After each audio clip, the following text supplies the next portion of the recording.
सर्वांना क्रांतिकारी जय भीम, जय संविधान. मी शशिकांत दारोळे, महार वतन हक्क सेवा प्रतिष्ठान महाराष्ट्र अध्यक्ष. आज छोटासा व्हिडिओ काढण्याचं कारण एक आहे की आपण गेली 4 ते 5 वर्षापासून महार वतन हक्क सेवा प्रतिष्ठान या माध्यमातून आपण संपूर्ण महाराष्ट्रामध्ये महार वतन जमिनीवर काम करतो आणि त्यासाठी आपण गेली 6 ते 7 आमरण उपोषण केलेले. त्याच्यामध्ये आपलं पुणे जिल्हा झालं, नाशिक जिल्हा झालं, अहमदनगर जिल्हा झालं, त्याच्यानंतर औरंगाबाद जिल्हा झालं, त्याच्यानंतर जळगाव जिल्हा झाला. अशा भरपूर ठिकाणी आपले उपोषणं झालेले आहेत आणि या माध्यमातून आपण महार वतन जमीन महार वतनदारांना पुन्हा रिस्टोअर करा यासाठी आपण लढा देत आहे. परंतु आता सध्याची परिस्थिती बघता आपले जे 95 दिवसापासून आझाद मैदान मुंबई या ठिकाणी जे आमरण उपोषण आज रोजीपर्यंत सुरू आहे, या आमरण उपोषणाचा भरपूर चांगल्या प्रकारे महार वतन जमिनीवर आवाज उठलेला आहे. परंतु आवाज उठलेला असताना सुद्धा एक सांगण्याचं तात्पर्य काय आलं, मी आतापर्यंत फक्त समाज बांधवांना एकत्र या आणि समाजांची दिशाभूल न होता ज्या महार वतन जमिनींवर ज्यांना अनधिकृतपणे काही अडचणी झालेल्या दिसतील असं माझ्या समाज बांधवांना सहकार्य करा, निस्वार्थीपणाने करा, असं माझं प्रत्येकाला आव्हान मी व्हिडिओद्वारे करत होतो. आणि याच्यातच मी काही दलालांची पण भूमिका मांडली होती की आपल्यातलेच काही दलाल आहेत. परंतु आज रोजी जे मी फिरताना दिसतंय, मी 15 दिवसाची स्थगिती अर्ज घेऊन आता सध्या अहवाल सादर होण्यासाठी एक 15 दिवस आपण त्यांना एक चान्स दिलेला आहे आणि त्याच्या पुढे आपलं पुन्हा उपोषण हे कायमस्वरूपी आझाद मैदानात सुरू राहणार आहे.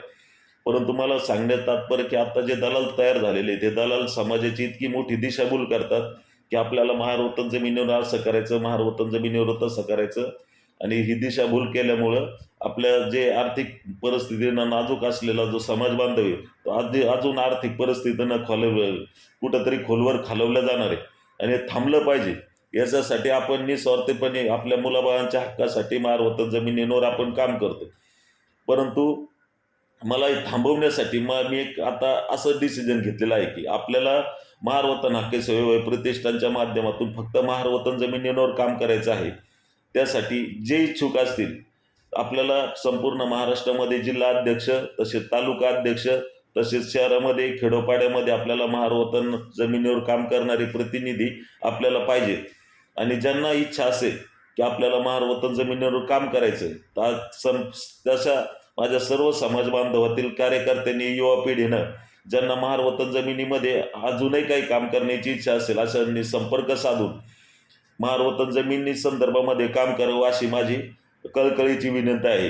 कारण आपण याच्यामध्ये कुठल्याही राजकारण करत नाही. आपल्याला याच्यामध्ये फक्त आपल्या महार वतन जमिनीवरच काम करायचं आहे. त्याच्यामुळे याच्यामध्ये पक्षपात, संघटना, निस्वार्थपणे कुठल्याही पद्धतीचा विचार न करता महार वतन जमिनी हक्क सेवा प्रतिष्ठानच्या माध्यमातून आपण सगळ्यांनी एकत्र यावं असं माझं तरी मत आहे.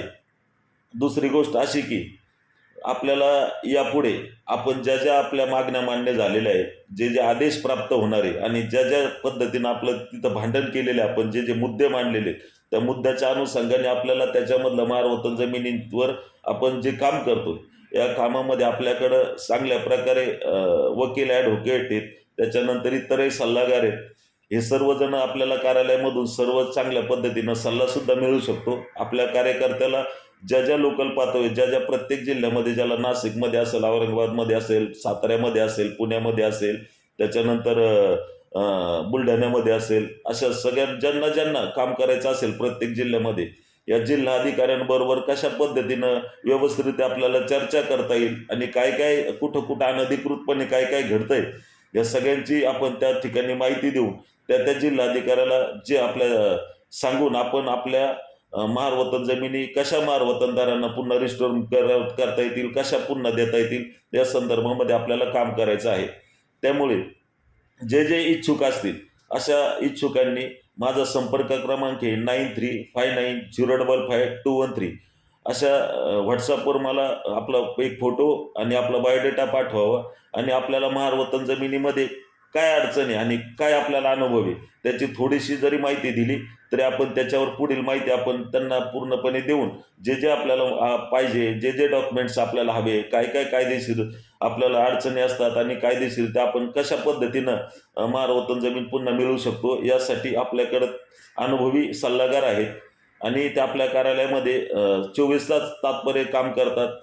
आणि ज्या ज्या ठिकाणी आपल्याला अडचण असेल अशा सर्व समाज बांधवांनी सुद्धा माझ्या नंबरवर संपर्क साधावा आणि ज्यांच्यापर्यंत माझा व्हिडिओ पोहोचेल, कारण शक्यतो तर माझा व्हिडिओ आपल्या सगळ्यांपर्यंत पोहोचू शकत नाही, कारण जो व्हिडिओ बघणार आहे ना तो त्याच्याचपर्यंत व्हिडिओ ठेवतो. कारण मी आत्तापर्यंत अनुभव घेतलेला आहे.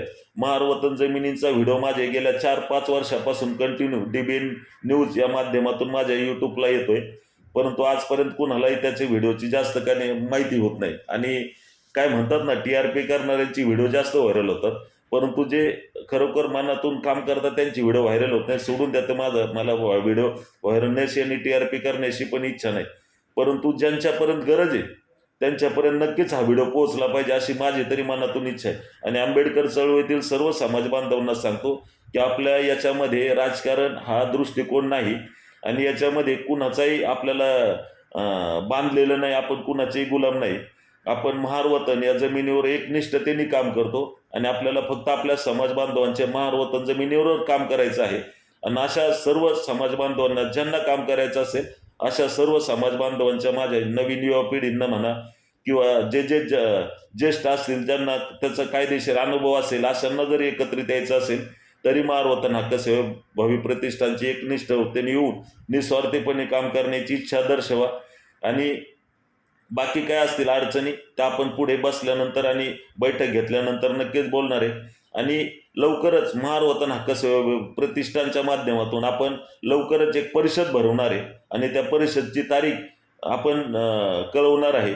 परंतु ज्यांच्यापर्यंत हा व्हिडिओ पोहोचेल त्यांनी नक्कीच हा शेअर करून दुसऱ्याला सुद्धा फॉरवर्ड करावा आणि लाईक करावी, एवढंच मी सांगतो.